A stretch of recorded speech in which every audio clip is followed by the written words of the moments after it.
저희가 요엘서를 하고 있고요. 그 요엘서 말씀을 이제 저희가 2장 후반부하고 3장하고 오늘 아모스까지 가볼 텐데요. 자, 요엘은 제가 그 성경에서 예언서 중에 연대를 가장 알지 못하는 힘든 그 예언서 중에 하나입니다. 보통 이 BC 840년 뭐 이렇게 얘기도 하지만 어느 학자는요, 이 말라기하고 비슷한 시기라고 말을 해요. BC 5세기까지 올라갑니다. 여기에 중간에 보면 헬라라는 단어도 나오고요. 그래서 가장 제일 먼저 쓰인 여러분 그 문서 예언자가 누군지 아십니까? 우리가 보통 이렇게 알려져 있고 저희가 가장 먼저 문서를 쓴 예언자. 문서를 쓰지 않은 예언자는 보통 우리가 김지사 목사님이나 이렇게 구약성경 공부할 때 배웠듯이 그 열왕기상하에 나오는 예언자도 있습니다. 물론 사무엘상하도 있지만 소위 자기가 직접 예언서를 남기지 않은 나단 같은 사람, 엘리야 같은 사람, 엘리사 같은 사람은 자기가 엘리아서 이런 거 없잖아요. 그죠?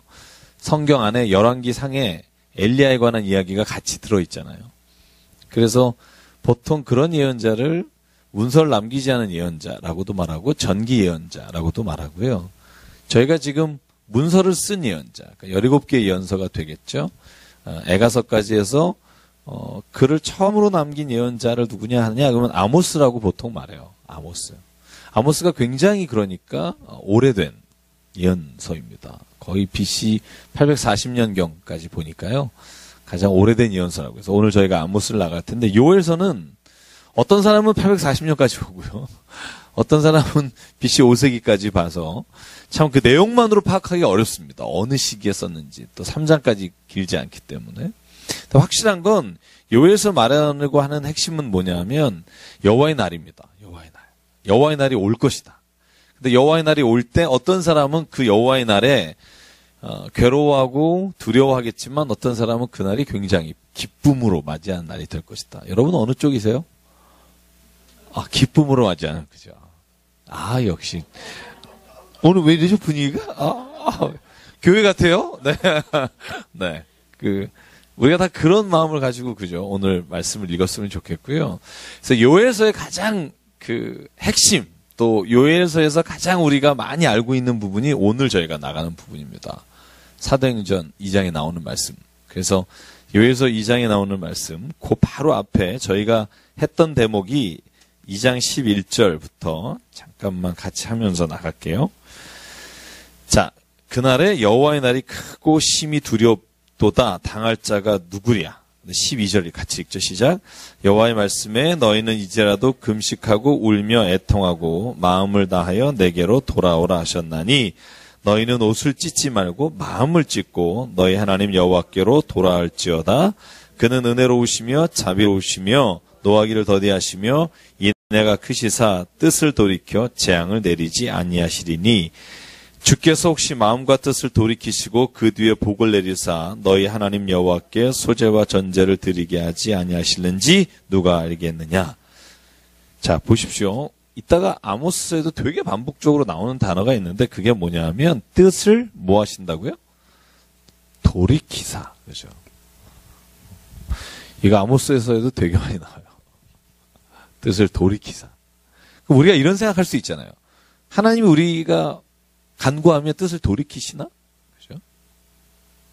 어떻게 생각하세요? 뜻을 돌이키신다. 그죠? 하나님의 계획이 있는데, 그죠? 우리가 하나님의 계획을 따라 살아야 되는데, 우리가 하나님 앞에 간구하고 기도하면 하나님이 뜻을 돌이키신다. 이 말을 하나님이 변개하신다 혹은 변심하신다로 생각하시는 분이 있어요. 하나님이 절대 그러신 분 아니라고. 근데 오늘 성경이 말하는 건 하나님이 변개하시거나 변심하신다는 말이 아니고 아모스서에서도 5개의 환상이 나와요. 여러분 읽으셔서 알겠지만 7장, 8장, 9장에 5개의 환상을 아모스에게 보여주실 때 아모스가 하나님 그렇게 하시면은 안 됩니다. 이 야곱의 연약함을 주께서 아시오며 그러면 하나님께서 뜻을 돌이키사. 그런 단어가 나오거든요.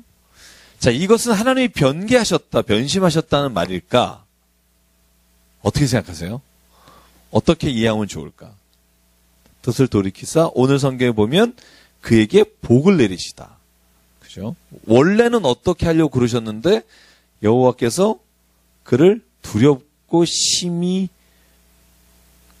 떨게 만드는 여호와의 날이 오려고 하는데 마음을 찢고 여호와께로 돌아오니까 뜻을 돌이키사 복을 주신다. 자, 그래서 이거를 오해하지 않았으면 좋겠어요. 하나님의 역사하심과 우리가 보통 왜 이런 거 있잖아요. 하나님께서 우리의 인류를 창조하시고 우리를 구원하시는 그 역사적 그 기간이 있잖아요. 그런 기간이나 역사하시는 일이 하나님께서 후회하지 않으신다. 보통 이렇게 생각하는데 가끔 후회한다라는 말이 있으시죠. 하나님 후회하신다. 그죠? 사울을 왕으로 세운 것을 후회하셨다. 그죠? 그리고 오늘 보면 돌이키신다. 아니, 돌이키실 걸 뭐하러 하셔? 뭐 이렇게 생각하시는 분이 있을지 모르겠어요. 근데 이런 표현들이 있잖아요. 우리가 조심해야 될 게 하나님에게 우리가 적용하고 말을 할 때 우리와 같은 생각으로 이 말을 이해하면 안 됩니다. 우리가 뭘 잘못해놓고 후회한다 이런 의미라든가 아니면 내가 나한테 뭔가 이렇게 잘하니까 내가 생각을 바꿔서 이렇게 해야지라고 하는 쪽으로 생각하면 야 하나님이 이거 무슨 우리하고 다를 게 뭐가 있나 그죠? 그래서 로마 신화에 나오는 그런 우리가 생각하는 인간하고 똑같은 모습을 가진 거하고 뭐가 다를까 생각하겠지 모르지만 하나님이 후회하신다거나 돌이키신다는 것은요.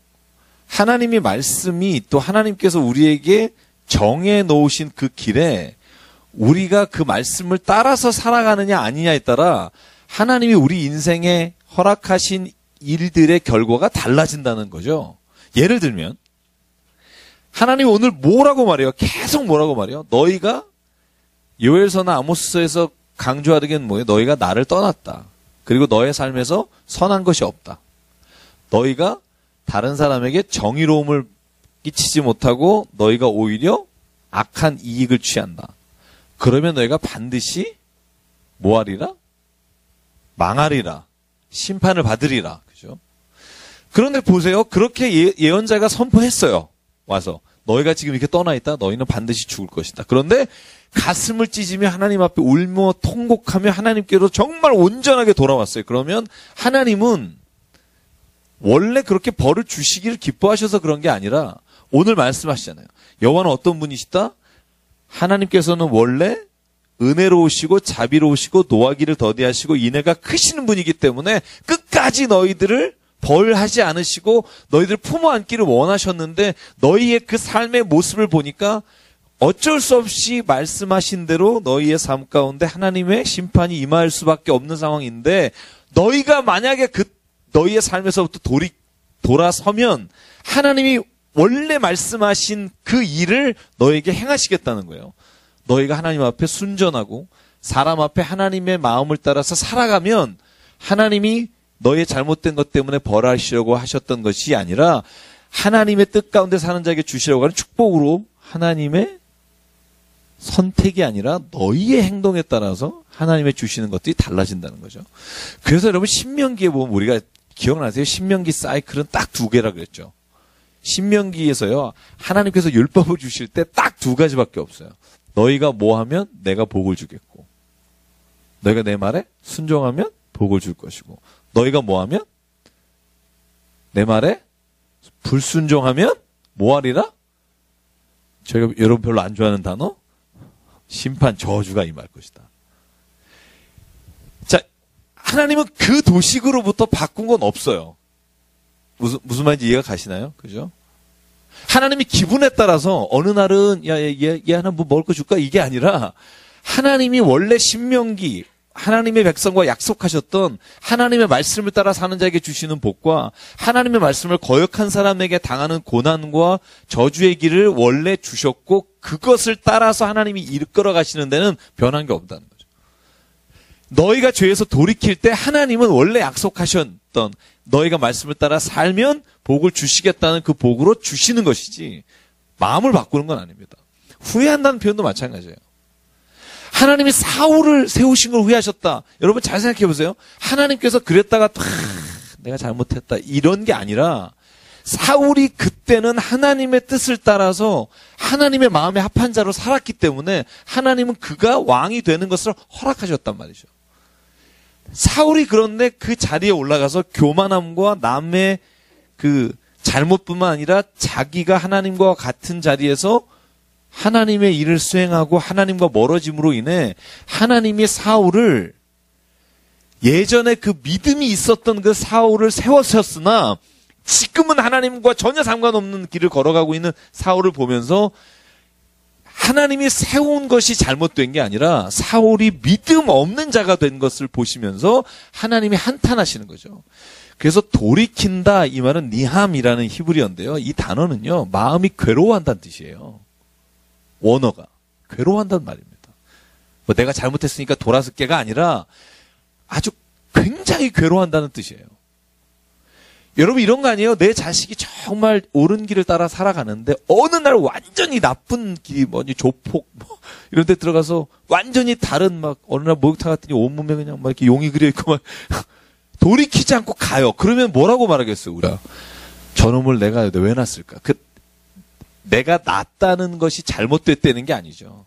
그 아이가 그 인생에서 다른 길로 걸어간 것을 보면서 우리가 그 아이를 처음에 그 예뻤고 선했고 그런 것에 대해서 아쉬워하는 거죠. 괴로워하는 거잖아요. 그죠?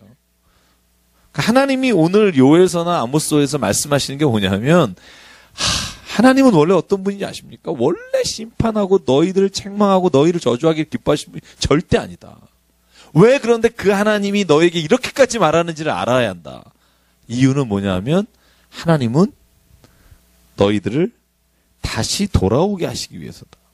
믿음의 길에 돌아오시게 하시기 위해서 너희를 지난주에 읽어드렸죠. 아모스에 보면 너희를 돌아오게 하기 위해서 배고픔을 주셨고 기억 안 나시나요?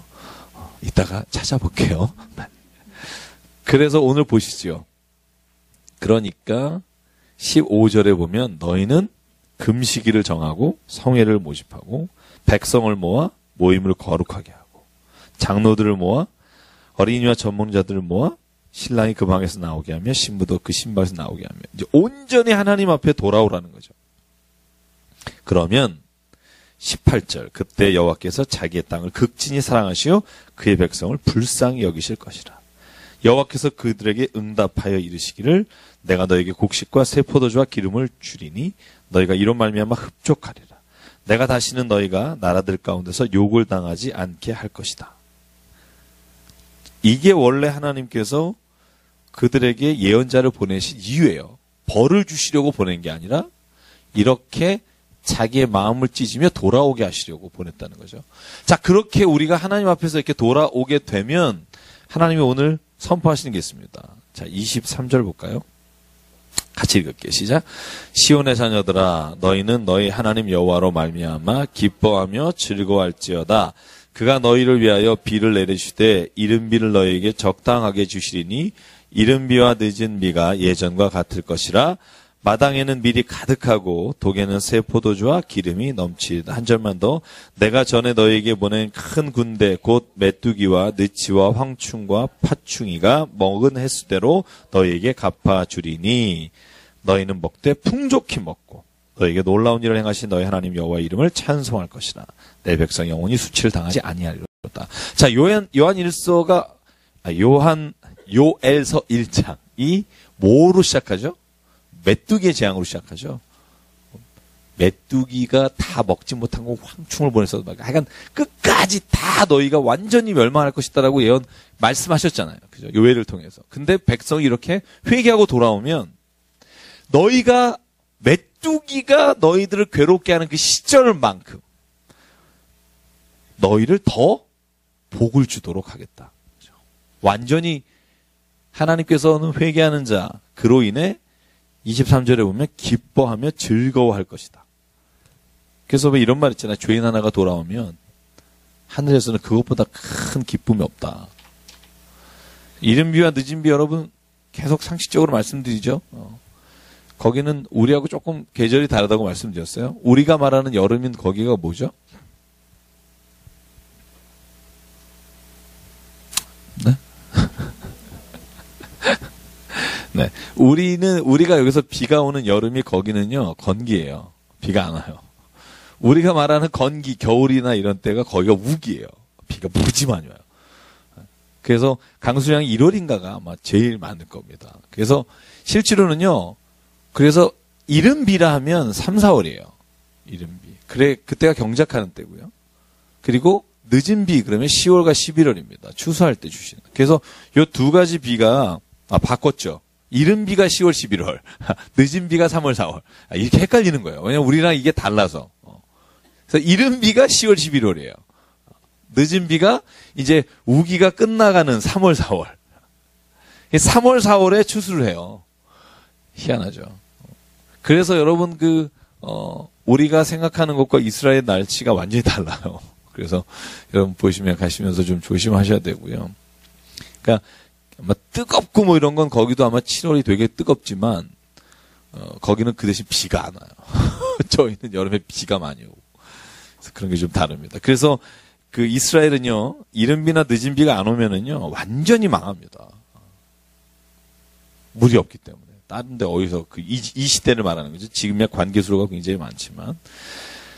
자, 그렇게 이스라엘이 하나님 백성이 되고 돌아오면 너희가 수치를 당하지 않을 것이고 그 다음에 28절부터가 우리가 잘하는 거죠.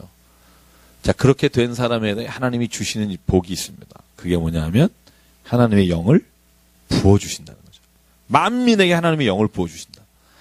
자, 이게 사도행전에서 마가의 다락방에서 120명이 그죠? 기도하고 그때 받은 게 이 베드로가 일어나서 설교한 게 이 본문이에요.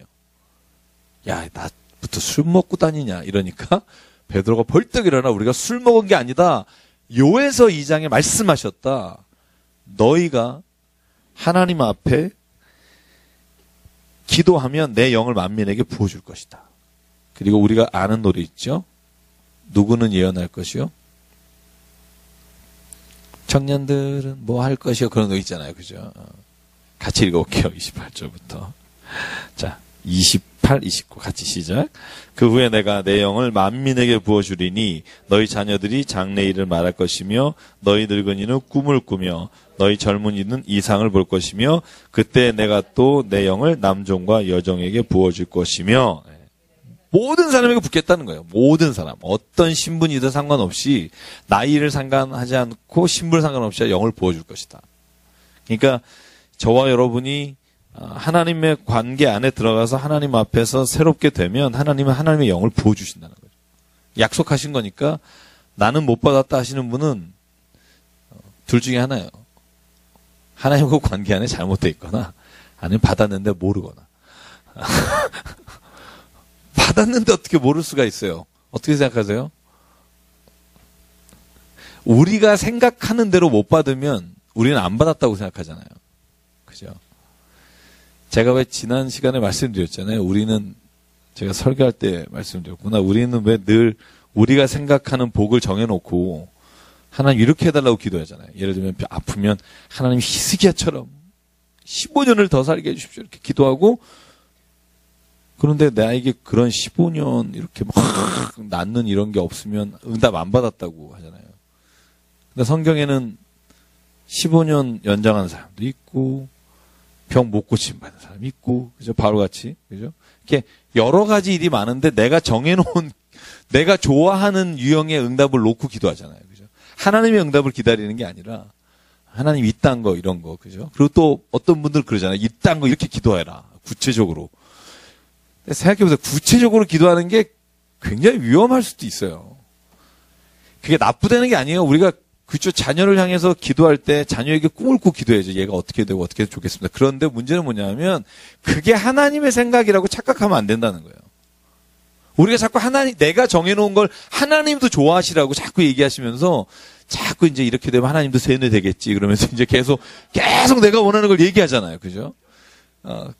그런데 하나님도 그렇게 생각하신다니까요. 얘가 이쯤 되면 세뇌가 돼야 되는데 이쯤 되면 고난도 유익이라고 고백해야 되는데 고난은 하나님이 없는 거다. 막 이렇게 생각하니까 하나님이 그러니까 계속해서 하나님의 뜻을 알려주시려고 하고 그게 뭐예요? 예언자예요.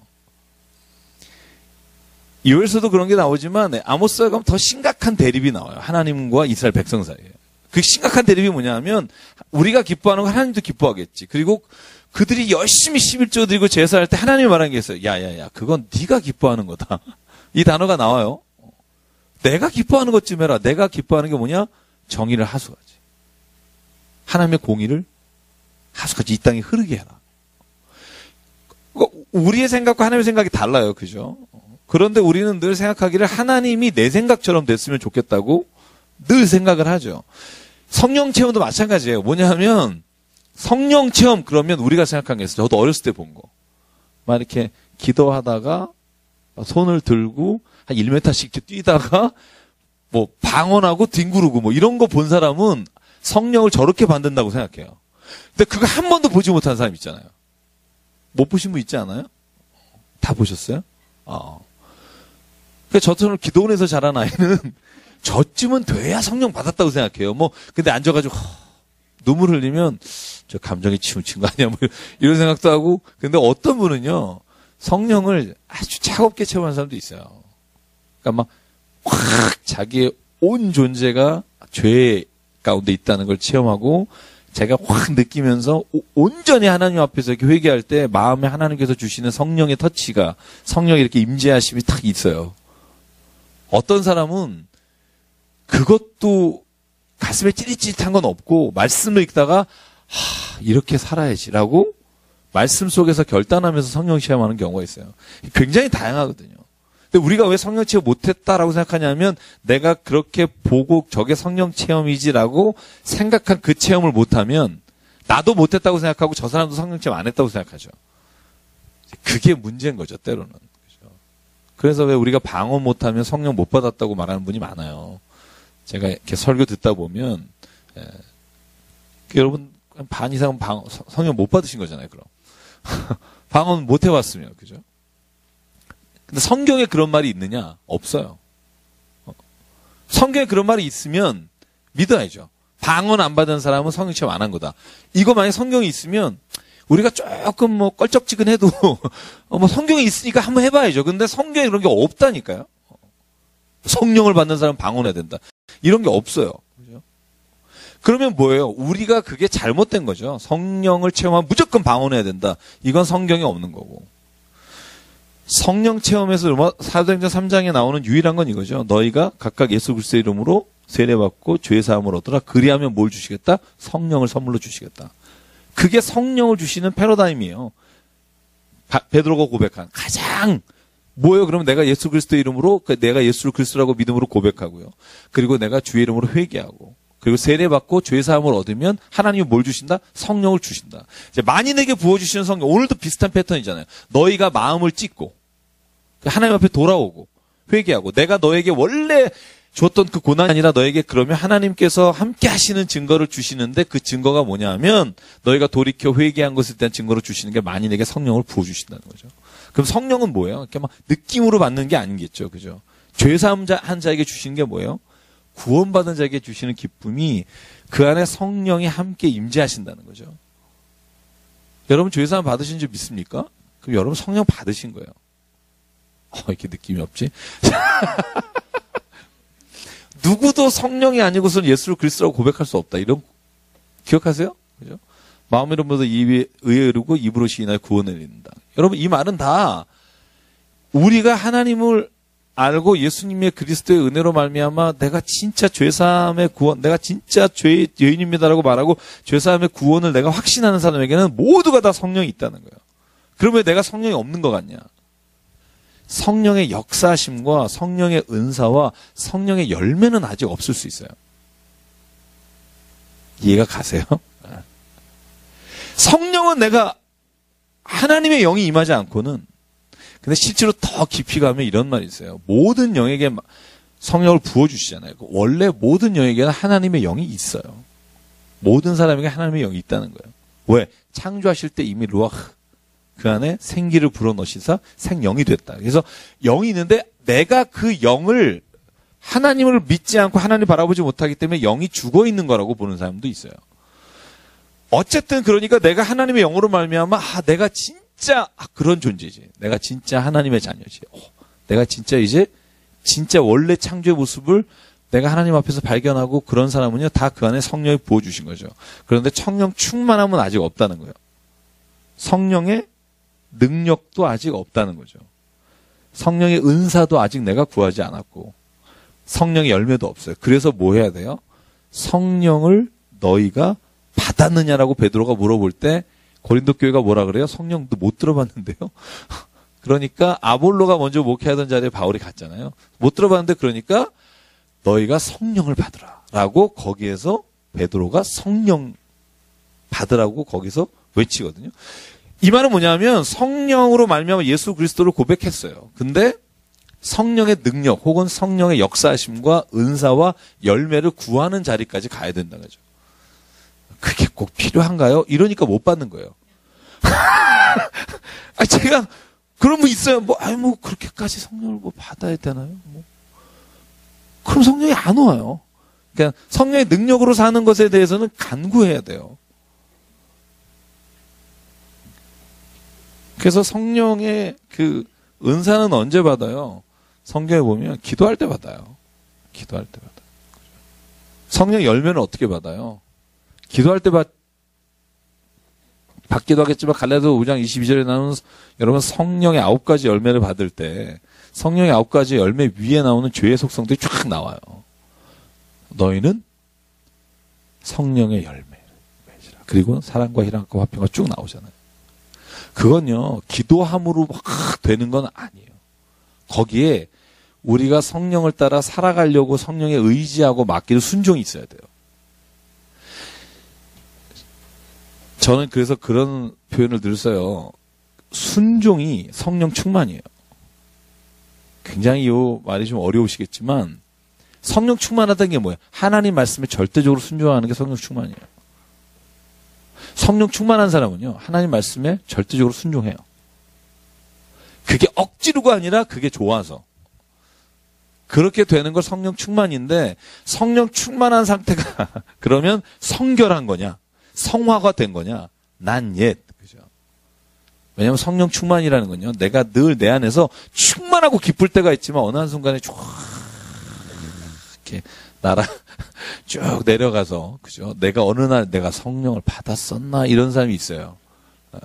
왜냐하면 자기가 한번 확 화를 낸다거나 아니면 자기 안에서 성령이 기뻐하시지 않는 거스르는 것을 하고 난 다음에는 내가 스스로 성령이 무한하고 부끄럽고 그래서 성령에 충만했던 것조차도 의심한단 말이죠. 그래서 성령 충만한 상태를 유지하는 것은 하나님 말씀에 순종하는 건데요. 그래서 성결이라는 단어나 성화라는 단어를 가지고 굉장히 논의가 많아요. 존 웨슬리라는 사람은 이 땅에서 인간의 연약함과 무지함과 이런 것을 제외한 성령의 성결한 상태가 가능하다고 봐요. 성화가. 그런데 불가능하다고 보는 사람도 많고요. 그건 뭐 교리적으로 아직 정리가 안 된 부분도 있기 때문에. 여러분들이 근데 중요한 건 성령 충만은 있어요. 그죠? 성령 충만한 상태. 그걸 늘 내가 기대하고 늘 그걸 내 안에서 이루어지기를 간구해야 된다는 거죠. 여러분 간구하시면서 합니까? 아멘. 얼굴 표정이 이렇게 밝지 않으신 분들 계셔서 성령 충만하고 싶은데 잘 안 되죠. 그죠? 저도 그래요. 안 될 때가 많아요. 세상이 날 병들게 해요, 가끔. 사람이 나를 힘들게 하고 막 그럴 때 있잖아요. 근데 여러분 그런 거 느끼지 않아요? 조금씩 내가 하나님 앞에 이렇게 가까이 가고 있다는 거. 그게 저는 포기하지 않고 인내함으로 하나님께서 그 길을 이렇게 이루어주신다고 믿습니다. 그걸 늘 인내함으로. 자, 마지막으로 봅시다. 31절. 여호와의 크고 두려운 날이 이르기 전에 해가 어두워지고 달이 핏빛같이 변하려니와 누구든지 여호와 이름을 부르는 자는 뭐하리라? 구원을 얻으리니. 이는 나 여호와의 말대로 시온산과 예루살렘에서 피할 자가 있을 것이며 남은 자 중에 나 여호와의 부름을 받은 자가 있을 것입니다. 그러니까 여호와 이름을 부르는 자는 구원을 받을 것이다. 자, 이것이 신약에 와서 무슨 이름을 부르는 자는 구원을 받을 것이다. 주의 이름을 부르는 자는 구원. 주의 이름이 뭐예요? 예수죠. 그래서 누구든지 예수 이외에 다른 이름을 너에게 주신 적이 없다. 그죠? 그래서 여러분 잘 생각해야 합니다. 우리가 흔히 이렇게 생각해요. 예수 그리스도를 말미암아 구원을 받죠. 뭐 우리가 그거를 부인하면 교회 나오는 이유가 없죠. 그런데 중요한 건 우리가 예수 그리스도를 말미암아 구원을 받는데 하나님의 구원의 역사하심이 구약 시대는요. 여호와 이름을 부른 자는 구원을 받는다고 말씀하실 수밖에 없죠. 예수님 안 계셨잖아요. 그죠? 그러니까 우리가 그 성경을 보면서 성경에 있는 그 말씀대로 우리가 따라가다 보면 참 이 구원은 하나님의 역사하심이시구나. 이걸 믿으면 돼요. 하나님의 역사하심과 하나님의 경륜을 따라서 행하시는구나. 그럼 우리가 지금 뭐 하면 돼요? 우리가 지금 예수님을 정말 잘 믿으면 돼요. 다른 사람 걱정하지 말고.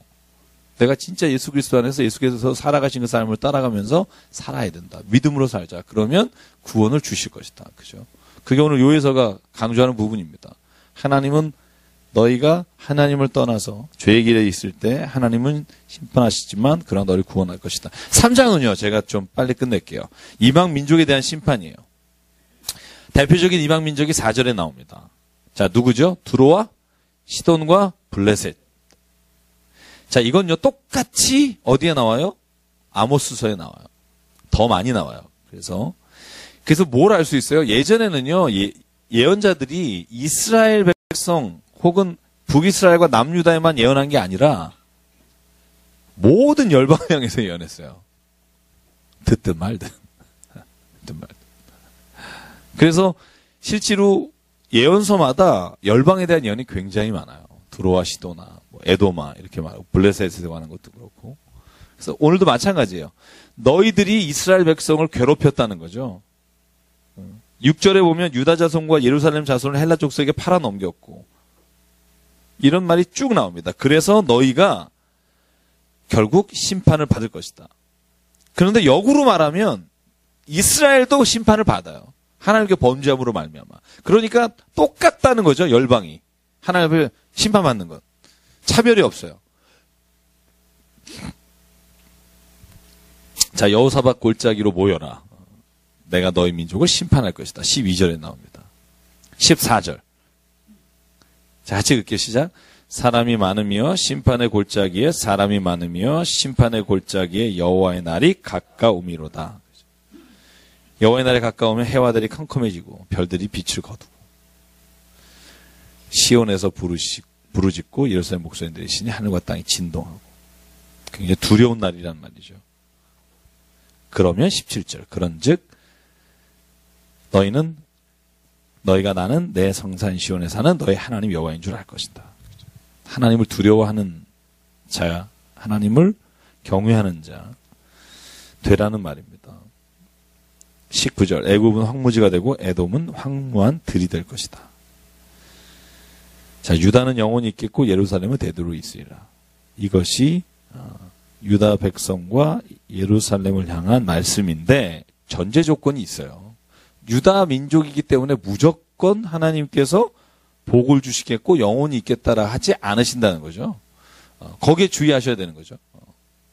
앞에 너희가 잘못하면 심판할 것이고 막 나왔죠. 그러니까 이스라엘 백성이라서 하나님께서 그들을 영원히 구원하시고 복을 주는 게 아니라 그들이 하나님께로 마음을 찢고 돌아왔기 때문이죠. 안 돌아오면 똑같이 벌을 받아요. 그래서 이따가 아모스서 우리가 보겠지만 아모스서에는요. 이방 열방에 대한 그 심판에 대한 얘기 중간에 들어가요. 유다와 이스라엘이. 똑같이 취급을 해요. 이따 한번 보겠습니다. 그래서 요에서 짧지만 저희가 잘 아는 말씀, 여호와의 날이란 단어라든가 성령에 관한 말씀이 가장 많이 나오는 단어이고요. 아모스 넘어갈게요. 제가 나눠드린 그 아모스서에 관한 말씀 볼게요. 아모스. 자, 보시죠. 아모스. 자, 아모스는요. 집안이 요즘으로 말하면 가풍이 훌륭한 집안이 아닙니다. 예를 들면 제사장 집안이라든가, 그죠? 아니면 무슨 선지자 집안이라든가 아닙니다. 뭐 하던 사람이죠? 그죠? 아주 평범한 뽕나무 잎을 따는 사람, 그죠? 뽕나무 잎도 따고, 그 다음에 양도 치고, 이 드고아라는 곳에서 태어난 평민입니다. 평민. 자, 보세요. 평민이에요.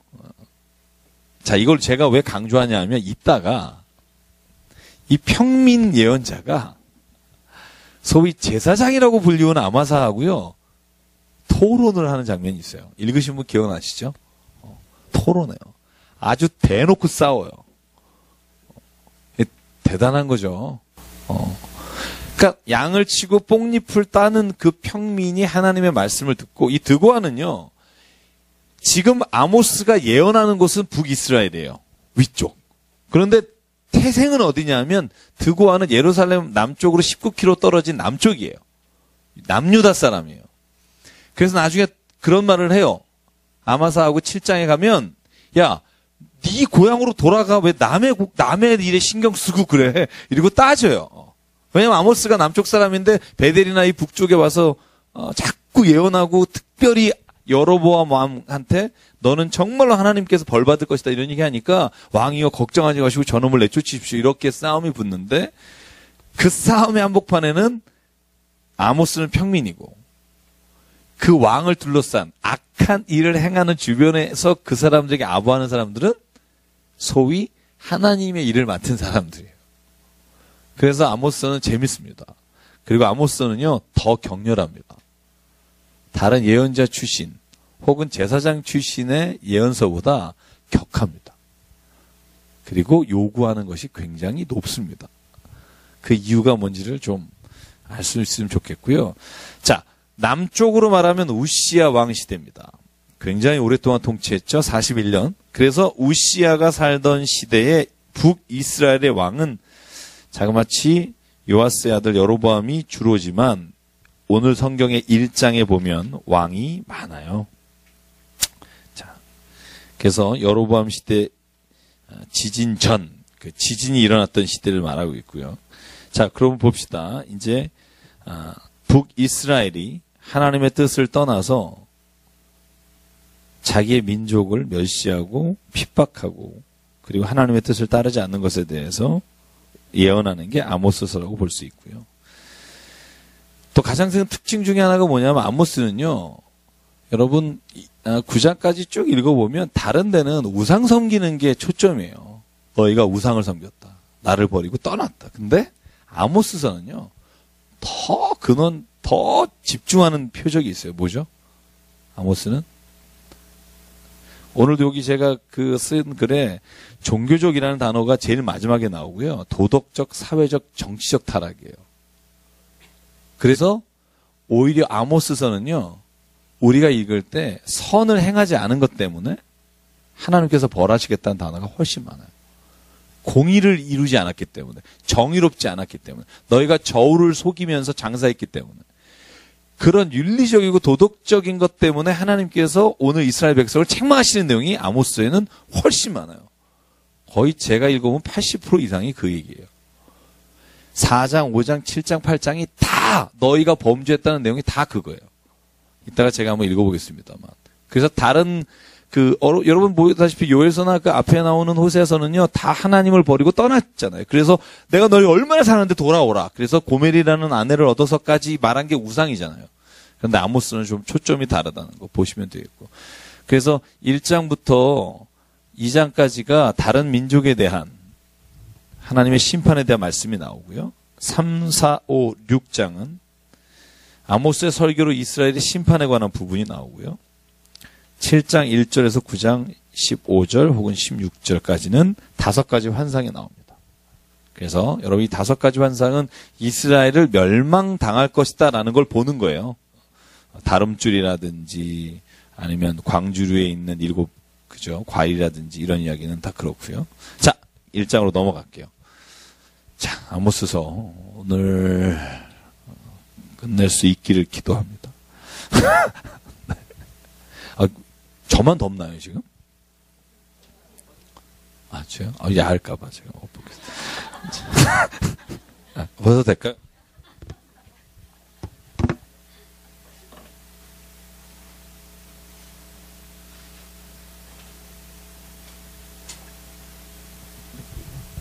자, 보겠습니다. 우시야 시대, 그러니까 780년 경입니다. BC. 이때 아모스가 하나님으로부터 환상을 보고 이상을 받습니다. 자, 3절부터 5절까지는 어느 나라에 대한 책망과 심판이죠. 다메섹입니다. 여러분 요거 하나는 그냥 힌트로 다메섹은 어느 나라의 수도예요? 다메섹. 시리아죠. 그 수리아라고 나오고 이 수리아가 근데 여기 성경에는 더 많은 다른 단어로 나와요. 그래서 다 같은 단어예요. 제가 여러분 그 사마리아하고 그죠? 말씀드렸죠. 사마리아, 북이스라엘 뭐 이런 같은 단어를 좀 말씀드렸듯이 여로보암, 그지? 맞죠? 그 다음에 수리아도요. 이게 수리아가 시리아인데 다메섹이 수도고요.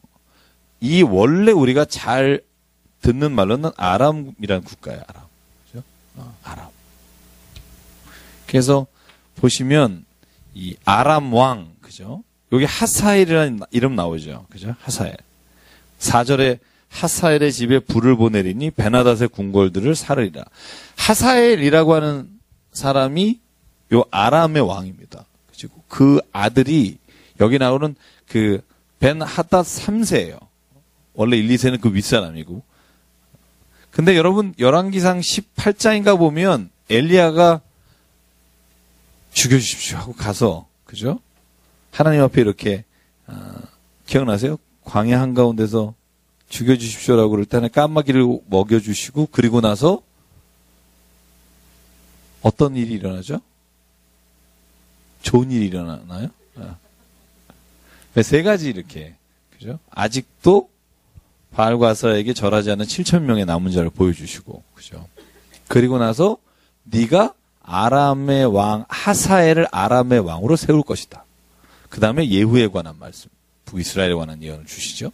그래서 하사엘은요, 굉장히 그 엘리야가 이미 예언한 사람이에요. 이 사람이 착해서 예언한 게 아니에요. 이 사람이 이스라엘을 괴롭혀요. 베나닷도 마찬가지고. 그러나 참 희한한 건 성경에는요, 이스라엘을 구원해 준 사람만 하나님이 이렇게 세웠다고 그러지 않아요. 심지어 이스라엘을 괴롭힌 사람도 하나님이 세웠다는 표현을 써요. 그를 통해서 너희를 괴롭히게 함으로 인해 너희가 회개하게 하신다라는 표현 쓰죠. 역으로 말하면 이스라엘 통해서 다른 나라를 침공하게 되면 그 나라가 회개하기를 원하신다는 거죠.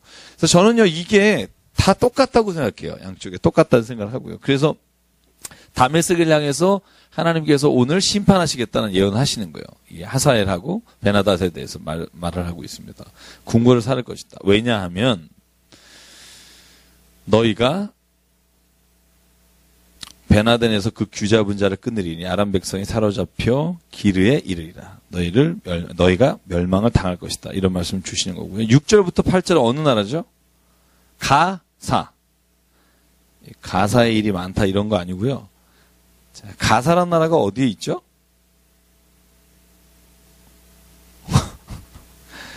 이건 저쪽에 있어요. 자, 여러분 가사는요 그 블레셋의 그죠 지역입니다. 그래서 뭐 에스글론, 아글론 여기 다 이 아스글론이나 에그론, 아스도 다 그죠 블레셋 지역입니다. 그러면 이제 지중해 쪽이죠. 이쪽 법계 이동하는 경로 뭐 배우고 그러셨잖아요. 그래서 8절에 보면 블레셋에 남아있는 자가 멸망할 것이다. 두로야 그죠. 너희가 서너 가지 죄로 요 얘기는 안 했군요. 서너 가지 죄라는 말 있잖아요. 원래 원어 성경은요 히브리에 서너 가지라고 돼 있진 않아요. 그러니까 재밌는 거죠. 번역이라는 게 좀 재밌는데 서너 가지는 우리나라가 하는 말이에요. 그렇죠? 외국에서 서너 가지 이렇게 안 해요. 도서너 가지 7가지 하잖아요. 저희는 뭐 과일 가게 갔을 때 그 도세 개 주세요. 그러면 두세 개를 주잖아요. 얼마나 드릴까요? 한 3-4개 줘봐요. 그러면 3-4개 주잖아요. 만약에 외국에 가서 과일 몇 개 드릴까요? 그러니까 2 or 3 이러면 뭐 10%치 주세요. 이건 이해가 가도 2-3개, 2-8개 뭐 이렇게 이런 말은 정말 어디 가서 쓰면 원래 히브리어는 이렇게 돼 있어요. 원래 말로 하면 3개와 4개예요. 3개와 4개의 죄를 졌다. 그래서 원어학자들이 이걸 풀이할 때 이렇게 써요. 3개가 3이잖아요. 4개는 4잖아요. 그래서 3도 완전수잖아요. 하늘의 완전수가 3. 성부, 성자, 성령. 그죠? 땅의 완전수자 4잖아요. 동서남북. 그죠? 앞뒤 좌우. 그래서 4라는 것이 땅의 완전수고 3이라는 게 하늘의 완전수인데 이거를 합친 7이라는 수는 그래서 진짜 완전수잖아요. 12와 7이 완전수인데 그래서 7이라고 봤을 때 그 죄가 완악하고 그 죄가 아주 많다는 뜻입니다. 한 3, 4개가 아니고 그렇게 주석을 단 게 가장 저는 맞다고 봐요. 근데 이제 우리는 보통 이런 표현 쓰니까 3, 4개. 3개와 4개. 3, 4개. 근데 주석서에 보면 아마 그것이 제가 볼 때는 더 맞지 않을까. 한국적 표현이 아니라 원래 원어적 표현이라는 생각이 들고요. 다 서너 가지 죄예요.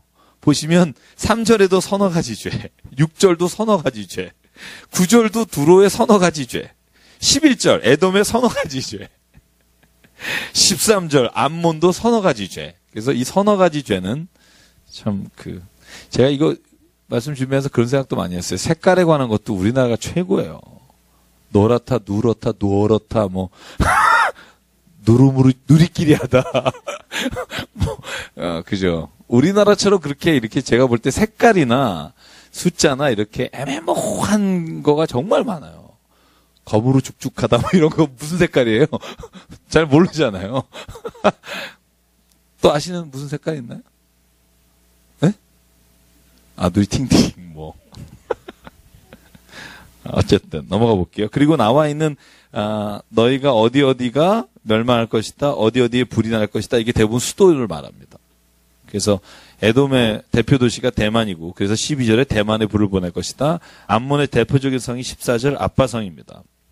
수도입니다. 그래서 너에게 이렇게 할 것이다라고 예언하고요. 2장에도 볼까요? 2장도 1절부터 3절까지가 어느 나라? 모압. 몇 가지? 서너 가지 죄로. 자, 그리옷 궁궐. 아마 중요한 대표 도시 중에 하나가 아닐까라고 말하고요. 4절부터 5절은 어디입니까? 유다입니다.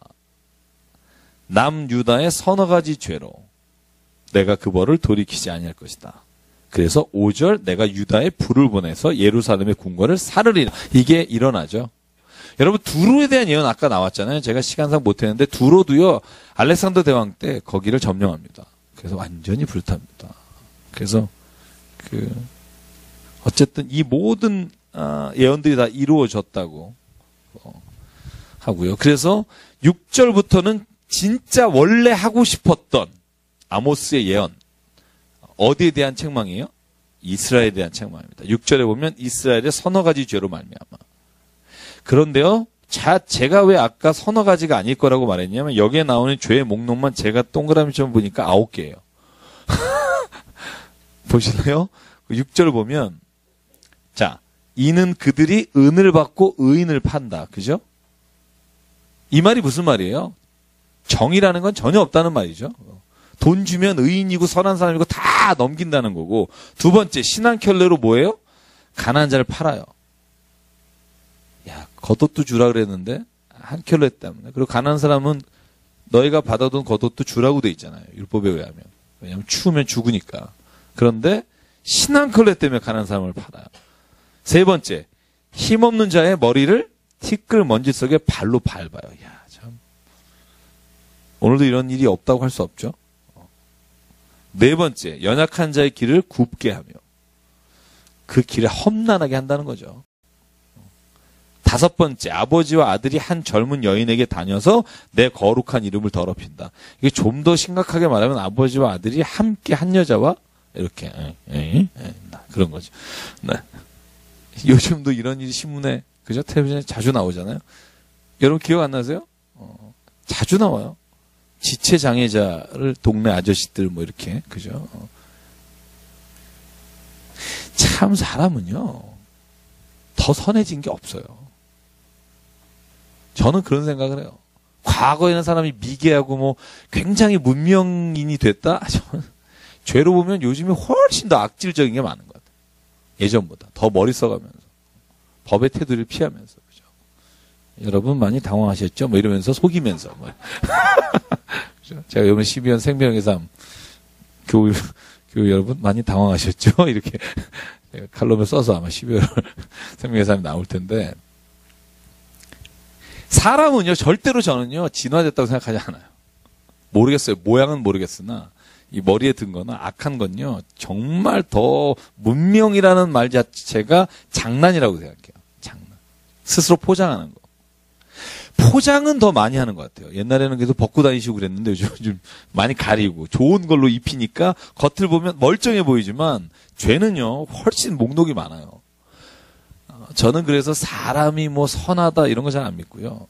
사람은 본질적으로 그 안에 죄의 속성이 있다는 성경의 말씀이 맞다고 생각해요. 죄질 기회가 없어서 그렇지 죄질 기회만 있으면 누구나 다 그 죄를 질 기회를 고마워하죠. 그죠? 그래서 남한테 손가락질하는 거잖아요. 나는 없는데 쟤는 있으니까. 그죠? 그런 거 많잖아요. 우리 심리학적으로 그런 게 있습니다. 왜 우리가 굉장히 부도덕하게 돈을 번 사람 손가락질해요? 죄송합니다. 많은 분들이요. 나는 저럴 기회가 없기 때문에 화가 나는 거죠. 여러분 만약에 여러분이 그럴 힘과 그럴 위치에 있다면 여러분이 솔직히 말해야 돼요. 난 안 할 수 있을까? 그런 분들은 제가 존경합니다. 그러나 우리의 손가락질은 대부분 내가 할 수 없는 걸 누리는 사람에 대한 한풀일 때가 가끔 있어요. 그걸 스스로가 조심해야 된다는 거죠. 이러다 또 길어지네요. 자, 그래서 여섯 번째, 전당 잡은 옷 위에 누우며 제단 앞에서. 이 무슨 말이에요? 하나님의 제단을 망령되이 한다는 거죠. 일곱 번째, 그들의 신전에서 벌금으로 얻은 포도주를 마시며. 자, 중간에는 그래서 아모리 사람에 대한 거고요. 12절에 보면 아홉 번째, 나실 사람에게 포도주를 마시게 하며.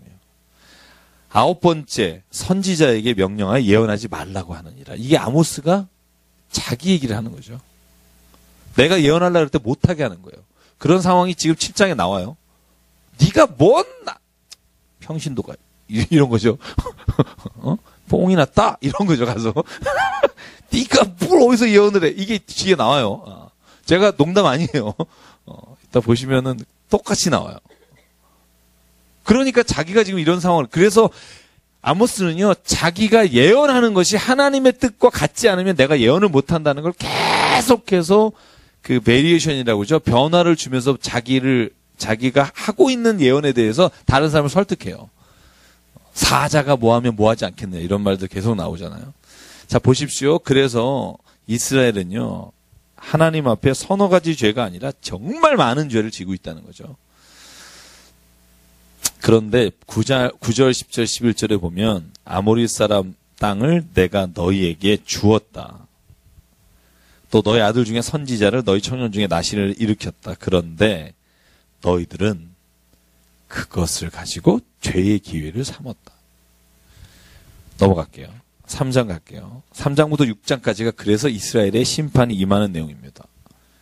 제가 예언서를 제가 그랬죠. 점점 빨라지게 될 거라고. 이제 저희가 읽은 부분들이 겹치는 게 좀 많기 때문에.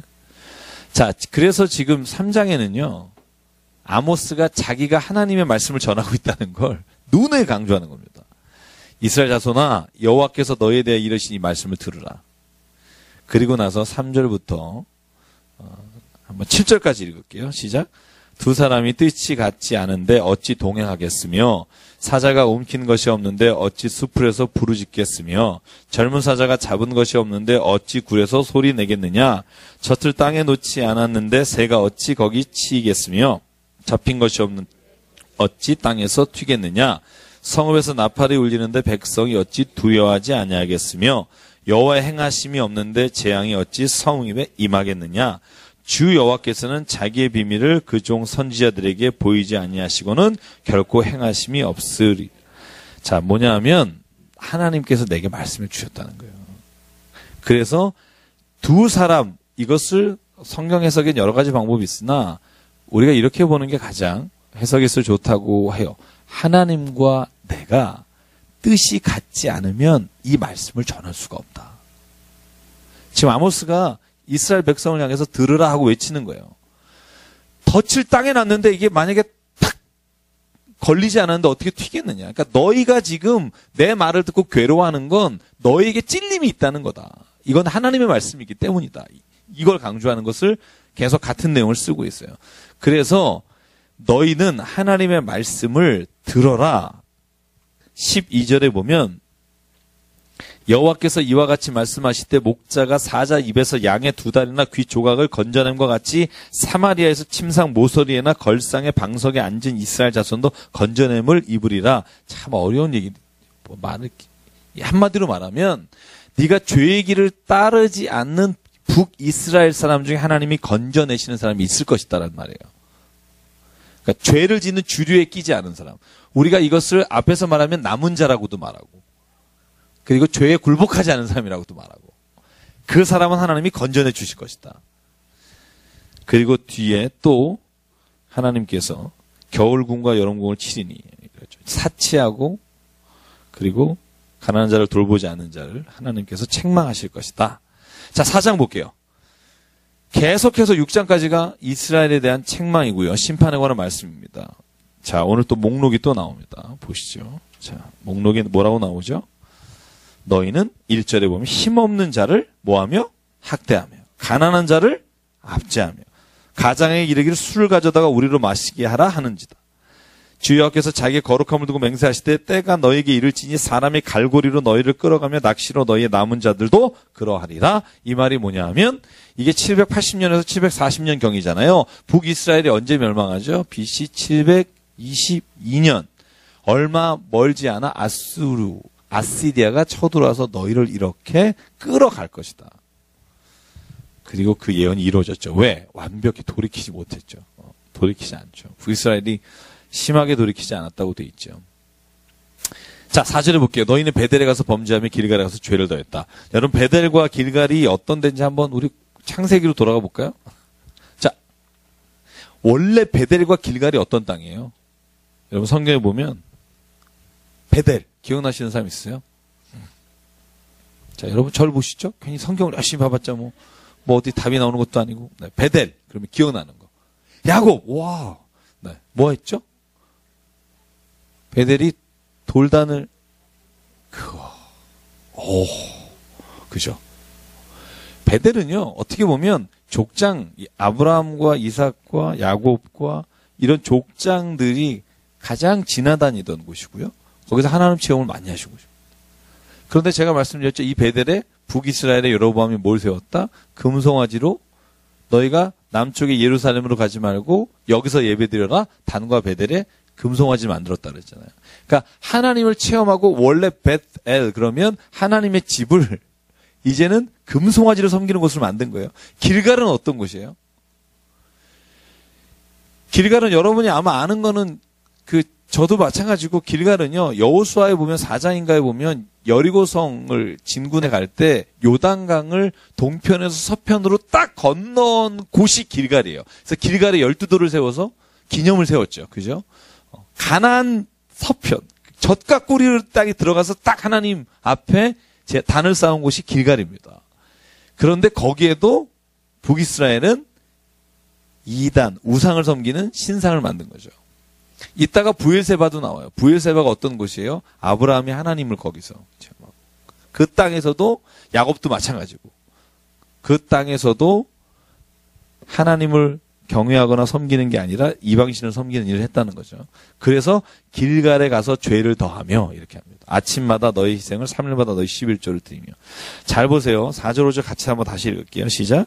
너희는 베델에 가서 범죄하며 길갈에 가서 죄를 더하며 아침마다 너희 희생을 3일마다 너희 11조를 드리며 누룩 넣은 것을 불살라 수은제로 드리며 낙헌제를 소리내어 선포하려무나 이스라엘 자손들아 이것이 너희가 기뻐하는 바니라 주 여호와의 말씀이니라. 제가 아까 말씀드렸죠. 11조도 드리고 불살라 수은제도 드리고 낙헌제도 하는데 야 이건 너희들이 좋아하는 예배다. 내가 좋아하는 예배가 아니다. 내가 좋아하는 예배가 뭐냐? 뒤에 쭉 목록을 나옵니다. 이거 어제 읽은 데가 6절부터 10절입니다. 어제가 아니라 지난주에 읽은 게. 이게 뭐죠? 너희에게 하나님이 고난을 주신 것은 이유가 뭐다? 5번이나 반복해서 말하죠. 너희가 내게 돌아오게 하기 위해서. 기억하십시오. 양식이 떨어지게 한 것 5절. 너희가 미워서가 아니라 너희가 내게로 돌아오기 위해서인데 너희는 내게로 돌아오지 않았다. 한 번 더 할게요. 자, 8절. 너희가 물을 마시러 가서 만족하게 마시지 못했던 것 너희를 돌아오게 하려고 한 것인데 너희는 오히려 돌아오지 않았다. 자, 9절. 팥중이와 깐부기가 너희의 모든 곡식을 다 먹게 했어. 그래서 너희가 내게 이제 돌아와서 내게 살려달라고 할 줄 알았는데 안 돌아와. 10절.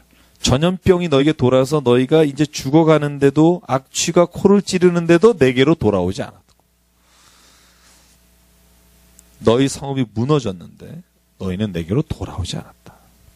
그러므로 12절 같이 읽기 시작. 그러므로 이스라엘아 내가 이와 같이 내게 행하리니 내가 이것을 내게 행하리니 이스라엘아 내 하나님 만나기를 준비하라. 만나기를 준비하라. 자, 죄의 목록을 쭉 하고 난 다음에 하나님께서 꼭 아모스에게 하신 말씀이에요. 5장 6절 볼래요? 그 위에도 또 쭉 나오고 나서 5장 6절. 6절 같이 읽을게요. 시작. 너희는 여호와를 찾으라. 그리하면 살리라. 그렇지 않으면 그가 불같이 요셉의 집에 임하여 멸하시리니 베델에서 그 불들을 끌 자가 없으리라. 4절에도 뭐라고 나와요? 너희는 나를 찾으라. 그리하면 살리라. 자, 호세아서에는 뭐라고 나오죠? 여호와를 알아야 한다는 거죠. 여호와를 알아라. 여호와를 찾아라. 여호와를 만나라. 다 이것이 같은 의미인데요. 실제로 네가 지혜를 가지고 너희가 빠져나올 길이 없다는 거예요. 너의 지혜로 이 일에서부터 구원할 자가 없다는 거예요. 잘 보세요. 우리가 어떤 일에서는 지혜로 나올 수 있으나 죄의 문제만큼은 지혜로 못 나와요. 여러분 지혜로운 사람이 가장 사기 잘 치는 거 아시죠? 참 저는 요즘 저한테 막 이렇게 페이스북이나 카카오톡으로 보내주는 분 있어요. 조심하라고. 야, 제가 읽으면서 그런 생각해. 야, 머리가 대단하다. 제가 이번에 말씀드렸잖아요. 독도는 우리 땅이라고 생각하시면 1번 누르시라고. 1번 누르면 25만 5천 원이 빠져갔습니다. 이거잖아요. 예. 저한테 누가 보내준 거 그 외에도 여러 개 있더라고요. 뭐 이거 아세요? 요즘 신종 저한테 보내준 게 뭐냐면 야 이 XX야 차 안 빼? 다 뽀개버린다? 그래서 전화하잖아요? 그러면 전화 거는 즉시 25만 5천 원이 결제되셨습니다요. 그래서 저한테 왔어요. 절대 그러면 전화하지 말라고. 근데 어떻게 안 해요, 내가? 그죠? 혹시 어디다 차를 세워뒀는데, 야, 이 XX야 차 안 하면 차 뽀개버린다 그러면 전화하잖아요. 그럼 전화 걸면 감사합니다. 뭐 어디로 빠진 거예요, 그게. 야, 이걸 누가 생각해낼까? 머리 좋은 애들이에요. 저같이 좀 머리가 떨어지는 사람은 그런 생각도 어려운데, 지혜로운 자가요, 죄로부터 자기 스스로를 걷어내는 지혜는 없어요. 진짜 사람이요, 이런 거잖아요. 여러분, 재밌는 게 뭔지 아세요? 제가 요건 하나 한번, 제가 요즘 재밌다고 생각하는 거라, 해킹이잖아요, 해킹. 그죠? 뭐 중국, 우리나라, 북한, 해킹 난리 나잖아요. 그죠? 그럼 해킹을 방어해야 되잖아요. 해킹을 방어하시는 분들이 누군지 아세요? 전직 해커예요. 전직 해커 중에 유명하신 분들이 초청받아서 앉아 계시는 거예요. 해커끼리 싸우는 거예요. 야, 생각해보세요. 그러니까 똑같은 지식이 있는 사람인데 결국 이 지식을 어디에 쓰느냐예요. 어디에 쓰느냐에 따라 이것이 선한 도구가 되느냐 악한 도구가 되느냐지 근본적으로요. 저는 선한 지식이 있다 이런 거 아니에요. 우리에게는 그렇지 않아요. 우리는 다 우리가 마음이 살아가다 보면 한 번 딱 마음이 바뀌면 내 모든 삶이 악한 데로 가요. 그래서요. 하나님의 생각이 우리의 생각과 다르다는 건 뭐냐면 하나님은 우리의 그런 얄팍한 생각들에 의해서 좌지우지 되지 않는 분이라는 거죠. 따지고 보면 인간이 참 지혜롭고 똑똑한다고 얘기하는데 제가 저한테 어떤 사람이 보낸 글이 있어요. 그 창조 경영이라고 해서 재밌는 예화를 보냈는데 아마 제 페이스북 보신 분 예전에 보신 분이 한번 보셨는데 내가 여기서 처음 얘기할 거예요. 이런 일이 있었대요. 미국의 비누 공장, 비누를 만드는 회사에서 비누를 만들어서 공정에서 이렇게 쫙 이렇게 컨테이너 돌잖아요. 그런데 비누 공장의 이 불공정, 그러니까는 불량률이 높은 거예요. 근데 그 불량률을 체크해 보니까 비누를 보낸 그 회사에서 빈 박스만 오는 경우가 많은 거예요. 빈 박스만. 근데 이 공정에 어디에서 빈 박스를 찾아내야 되잖아요. 그래서 그 불량률이 너무 높으니까 컨설팅 회사를 불러다가 컨설팅을 했어요. 어떻게 하면 이 컨테이너에서 불량률을 없앨 수 있을까. 그래서 10만 불의 자문료를 주고 컨설팅 회사가 엑스레이 투사기를 공정 과정 중에 하나를 놔서 엑스레이에서 불량이 나오고, 그러니까 비누가 들어가지 않고 박스만 있는 것을 찾아서 제거하는 거를 컨설팅해서 그 기계를 50만 불에 샀어요. 그리고 그거 엑스레이 투사기를 보고 하는 연 비용이 5만 불. 그렇게 해서 그 공장에서 그 엑스레이 투사기가 오는 한 달인가 그 기간 동안 가서 조사해 봤더니 불량률이 제로가 된 거예요. 한 달 내내. 야, 이제, 아니, 왜 불량률이 갑자기 제로가 된다고 살펴보니까, 바로 입사한 청년이 계속 빈박스가 있는 거예요. 빈박스가 있으니까 집에서 선풍기를 사다가 자기가 있는 마지막 공정에 선풍기를 세워놨더니 비누가 안 든 건 날아가고 비누가 든 건 있고 그래서 50불 들었다는 거예요. 50불. 그러니까 걔가 자기가 계속 불량한 것 같으니까 선풍기를 하다가 틀어놓고 바람에 날리면 비누가 든 건 안 날아가고 비누가 안 든 건 날아가니까 불량률이 제로가 된 거예요. 그러니까 65만 불이 들어간 걸 얘가 50불에 해결을 한 거예요. 그러면서 그 글을 쓴 저한테 보내준 친구가 그런 말 하는 거예요. 뭐냐면 사람의 지혜로움이란 이런 말을 그 밑에 누가 달았는데 서로 우리가 막 그냥 따지잖아. 내가 아는 지식을 총동원해서 아는 용어 어려운 거 다 써갖고 막 이래서 설득을 했는데 솔직히 따지고 보면 어떤 건요. 어린아이의 한수만도 못한 게 많아요. 어른들의 지식의 얄팍함과 자기의 지적인 자랑이요. 어느 한순간에 진짜 보잘것없는 생각에 라고 보여졌던 생각이 그 생각보다 훨씬 뛰어난 일이 많다는 거죠. 그래서 제가 오늘 성경 공부하면서 그 말씀이 떠올랐어요. 사람들이요, 지혜롭다고 행한 많은 일들이 실제로는 하나님 보시기에는 참 부질없고 악한 일이다라고 보이는 게 얼마나 많을까. 교회 안에서도 마찬가지예요. 더 좋은 걸 하자고 막 내지만 실은 하나님 보시기에 야야 그냥 예배 열심히 드려 이러고 싶지 않을까 하는 생각이 들죠. 여기 13절에 나와요. 그러므로 이런 때에 지혜자가 잠잠하나니 이는 악한 때입니다. 이 지혜자는 뭐냐면 하나님의 뜻을 아는 사람. 이렇게 죄를 짓는데 어느 누구도 이 악항에 대해서 말하지 않는다는 거예요. 왜? 몸을 다칠까 봐. 지혜로운 사람, 우리가 소위 지식인 지혜로운 사람들이 자기가 옳다고 생각하는 걸 말하느냐 안 한다는 거예요. 왜? 뭐하러 손해볼 짓을 해요. 그죠? 그러니까 지식이 잠잠한 거예요, 그냥.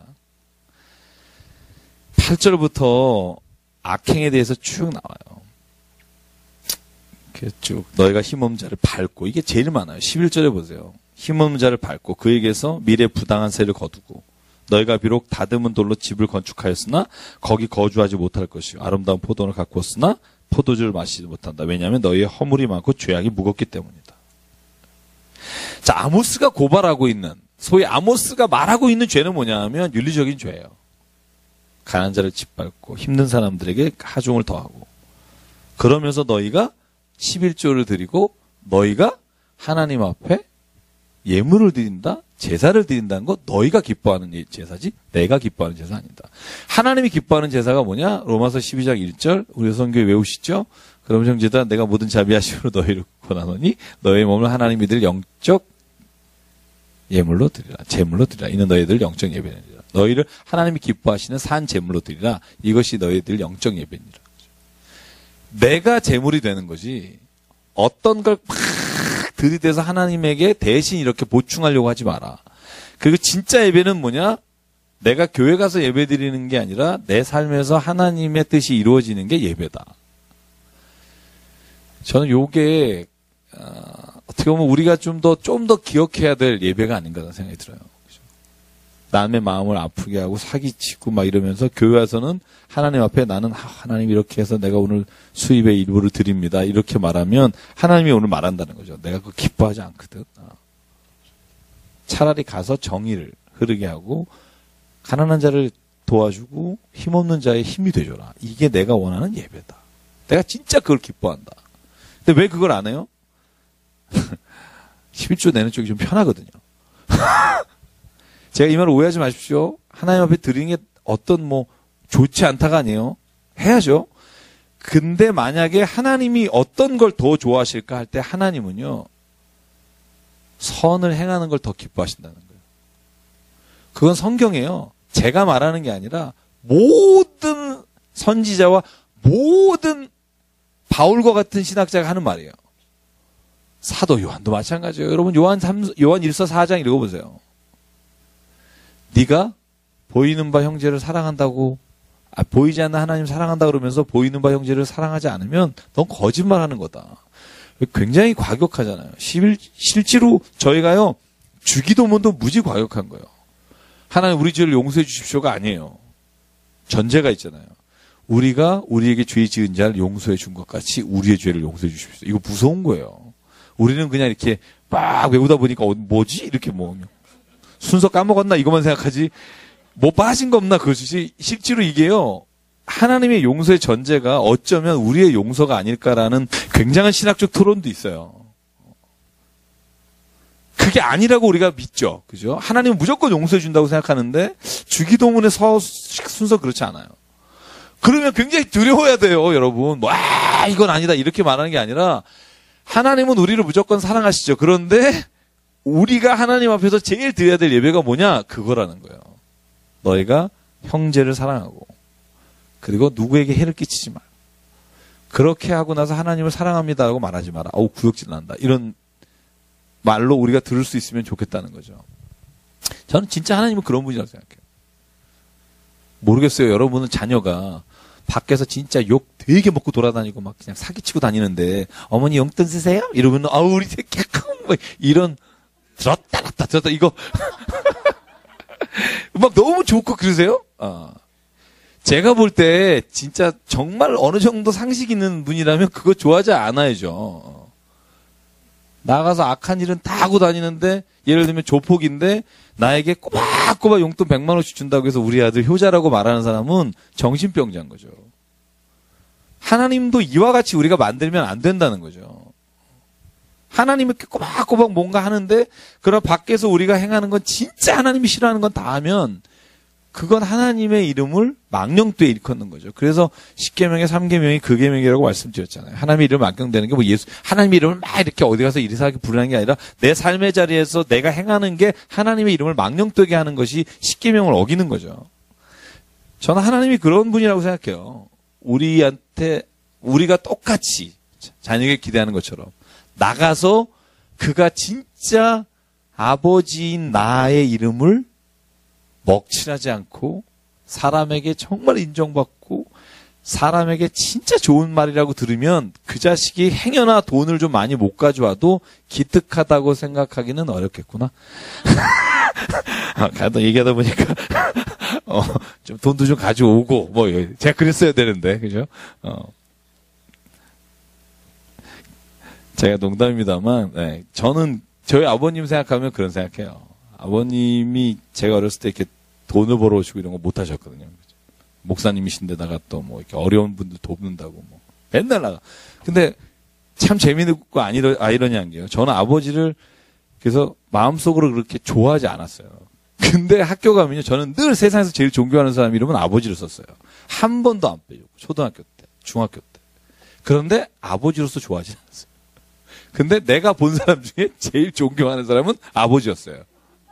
왜냐하면 제가 말씀드렸잖아요. 신문 이렇게 배달하는 친구 한 달 되면 불러다가 꼭 껴안아주면서 눈물로 기도하시면서 10,000원 주시니까 1,000원인데 그러면 우리는 한 번도 안 줬는데 이렇게 아들이 이렇게 분노심은 있지만 존경하는 사람 그럼 아버지 이름을 썼어요. 항상. 왜냐하면 주변에 그런 사람이 없으니까. 주변에 돈은 많이 벌고 이런 사람은 있었어도 그렇게 존경할 만한 사람이 없었어요. 그게 사람이 가지고 있는 이중적이지만 사람이 그래도 정의로울 수 있다는 저는 근거라고 생각해요. 우리가요, 나에게 이익을 주는 사람을 좋아하지만 그러나 누구를 존경하냐 그러면 그 사람을 존경한다고 안 쓰거든요.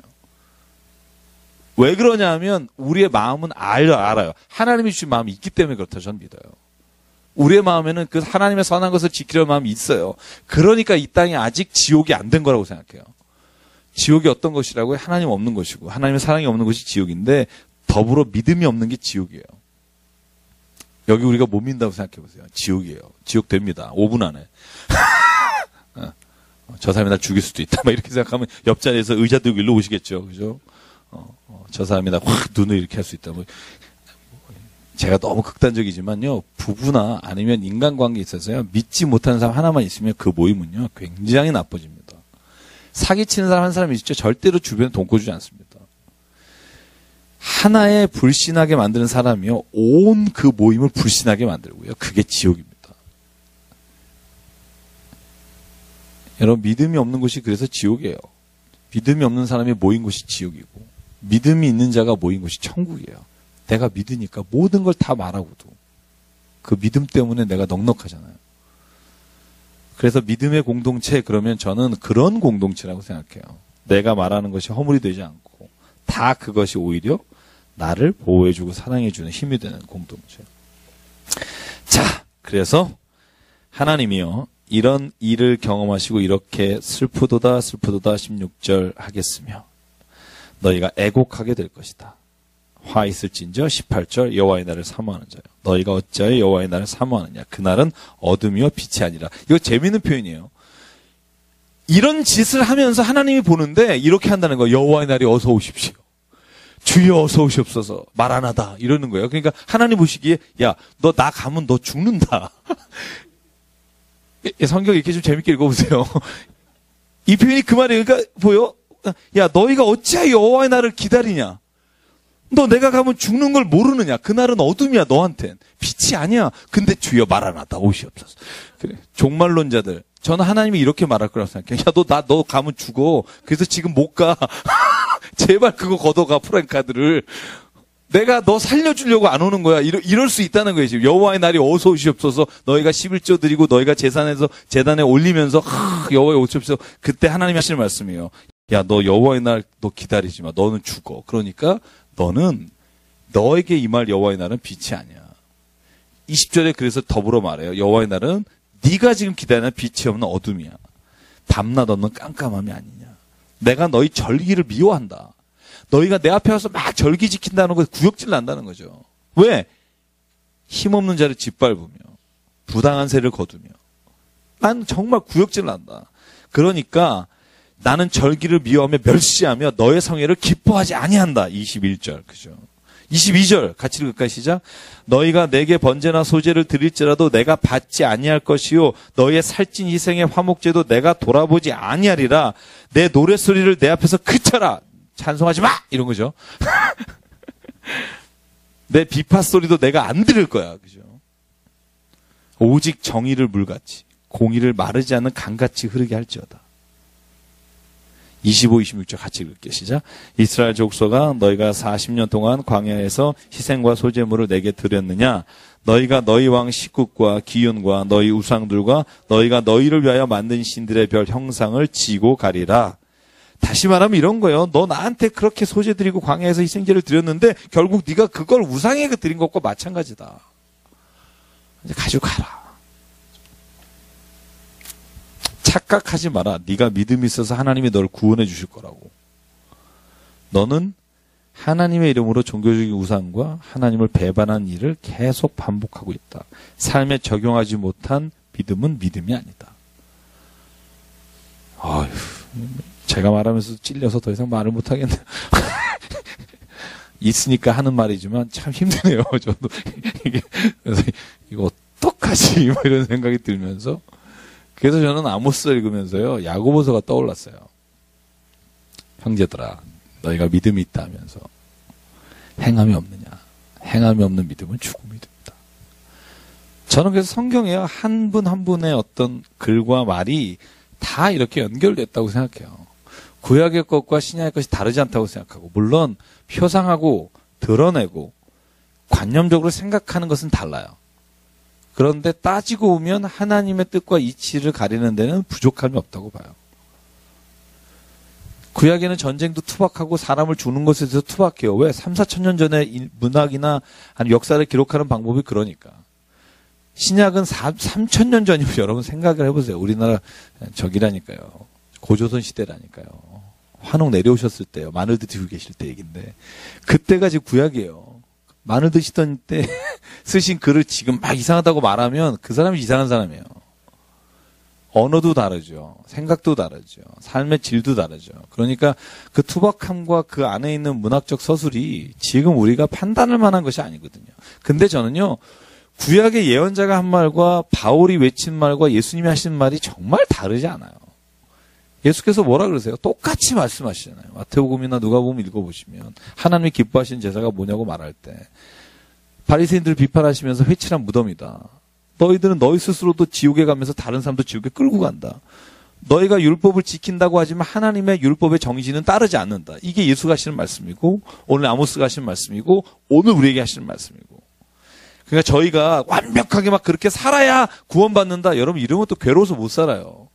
우리가 그럼 맨날이요 초를 단위로 해서 구원받았다 못 받았다 받았다 못 받았다 이렇게 돼요. 그죠? 왜냐면 살았다 안 살았다 그러잖아요.